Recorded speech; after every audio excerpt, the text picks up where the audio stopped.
Ini proses build up yang dilakukan Inter. Invite pressing dilakukan Inter Milan. Lagi bola diarahkan ke samping. Inter selanjutnya gemar mengarahkan bola ke sektor kanan yang diisi Dumfries langsung lewat permainan direct. Seperti di klip ini. Ini hal serupa dilakukan Inter, bermain diagonal mengarahkan bola ke sisi Dumfries, yang dimana Inter coba ciptakan overload lewat gerakan Barella yang mengikat Gerard Martin. Nah, bagi Inter, mereka berhasil menyulitkan Barcelona lewat duel-duel yang dilakukan. Lagi throw-in dilakukan Inter, diarahkan ke posisi Thuram sebagai wall. Untuk ketiga kali beruntun dari throw-in, ini diarahkan ke posisi Thuram. Ya, kita akan melakukan analisis taktik pertandingan fenomenal Inter Milan melawan FC Barcelona. Yuk kita bedah. Di atas kertas, Inter gunakan pola 1-3-5-2, sedangkan Barcelona gunakan pola 1-4-2-3-1. Inter pada fase build up kerap mengarahkan bola melalui sektor samping kiri, yang dimana Sommer, penjaga gawang Inter, akan mengarahkan bola terlebih dahulu ke Bastoni, sembari menunggu tekanan dari pemain Barca. Bastoni lakukan passing ke Di Marco, yang selanjutnya support terhadap posisi Di Marco datang lewat Mkhitaryan. One to touch yang dilakukan Di Marco dengan pemain Inter menjadi masalah besar bagi Eric Garcia, sebab Eric Garcia tidak memiliki kecepatan untuk track back. Template build up seperti ini akan sering diulangi pemain Inter. Nah, dari passing map Inter cenderung menciptakan overload di sisi kiri untuk menarik perhatian pemain Barcelona, kemudian mengalihkan ke sisi kanan menuju Thuram atau Dumfries yang lebih direct. Ini proses build up yang dilakukan Inter. Di Marco mendapatkan bola dari posisi Bastoni. Eric Garcia naik tinggi dalam upaya melakukan pressing, namun telat, sehingga ada space bagi Di Marco untuk memberikan passing ke posisi Mkhitaryan. Kemudian saat passing dilakukan Di Marco ke Mkhitaryan, Di Marco langsung berlari yang membuat Eric Garcia ketinggalan.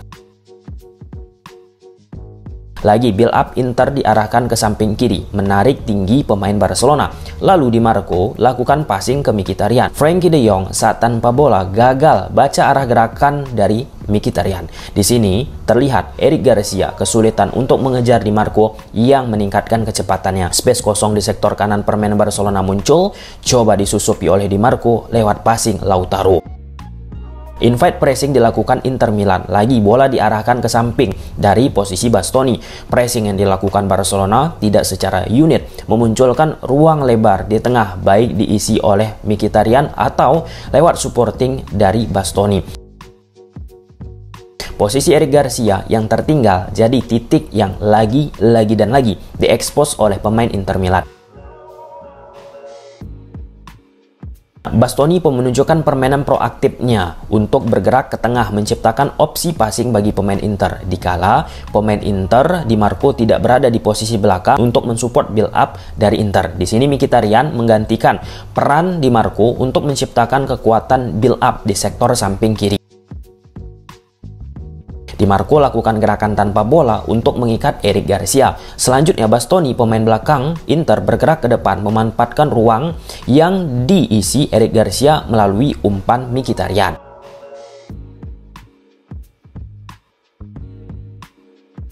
Tidak klinis pada fase build up, Inter lalu dapat durian runtuh di saat Dani Olmo, bola yang dikuasainya berhasil dengan cepat direbut oleh pemain Inter. Gerakan tanpa bola yang dilakukan Dumfries gagal dibendung defensif dengan pertahanan tinggi dari Barcelona. Lautaro berhasil menceploskan bola. Di momen proses gol kedua Inter, sama hal terjadi ketika pemain Barca kehilangan bola. Kali ini, Gerard Martin pada upaya serangan dilakukan Barcelona. Bola diarahkan Mkhitaryan ke posisi Lautaro yang bergerak menyecar ruang yang ditinggalkan Eric Garcia karena ia sudah bergerak naik, sebab sebelumnya pemain Barcelona lah yang kuasai bola. Di sini wasit anggap Kubarsi lakukan foul, penalti bagi Inter. Calhanoglu berhasil ciptakan gol.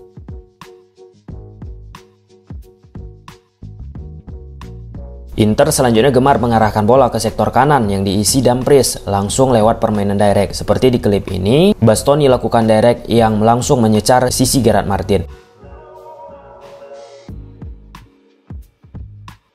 Ini hal serupa dilakukan Inter, bermain diagonal mengarahkan bola ke sisi Dumfries, yang dimana Inter coba ciptakan overload lewat gerakan Barella yang mengikat Gerard Martin.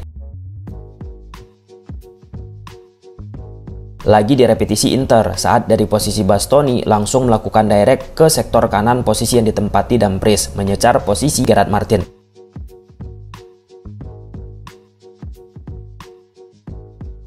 Selanjutnya, bagi Inter, mereka berhasil menyulitkan Barcelona lewat duel-duel yang dilakukan. Bermula dari throw-in, second ball tercipta lewat sulitnya pemain Barcelona dengan nyaman melakukan interception bola. Mkhitaryan lakukan tendangan. Lagi throw-in dilakukan Inter, diarahkan ke posisi Thuram sebagai wall alias tembok. Pemain Barca tidak nyaman dalam melakukan duel dan Calhanoglu dapat bola kedua. Tercipta peluang.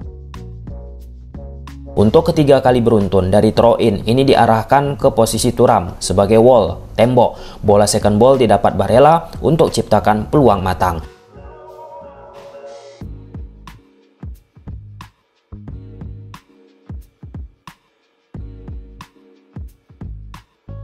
Barcelona pun berhasil ciptakan gol lewat umpan Gerard Martin, fullback kiri Barca, yang tampil lebih baik di babak kedua ketimbang babak pertama dari sisi attacking.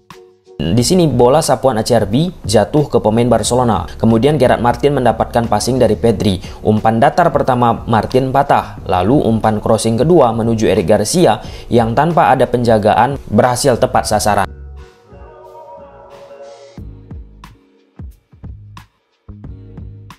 Di gol kedua pun Gerard Martin menunjukkan kemampuan crossingnya lagi. Di sini terlihat Dani Olmo tidak ada penjagaan yang ketat dilakukan pemain Inter, sehingga Olmo dengan nyaman untuk melakukan tandukan. Setelah imbang 2-2 dan permainan Inter menurun, Simeone Inzaghi melakukan pergantian yang amat sungguh krusial untuk bisa lagi menciptakan keseimbangan atas intensitas tinggi permainan Barcelona. Seiring permainan berlangsung, Inter kehilangan bola pada saat sesi penyerangan yang coba mereka upayakan. Di sini Pedri menyecar posisi Dumfries yang sudah naik tinggi, sebab sebelumnya pemain Inter sedang kuasai bola, otomatis posisi Dumfries tidak berada di areanya. Pedri dengan cermat lakukan passing, memanfaatkan ruang kosong tersebut yang bisa dimanfaatkan oleh Rafinha.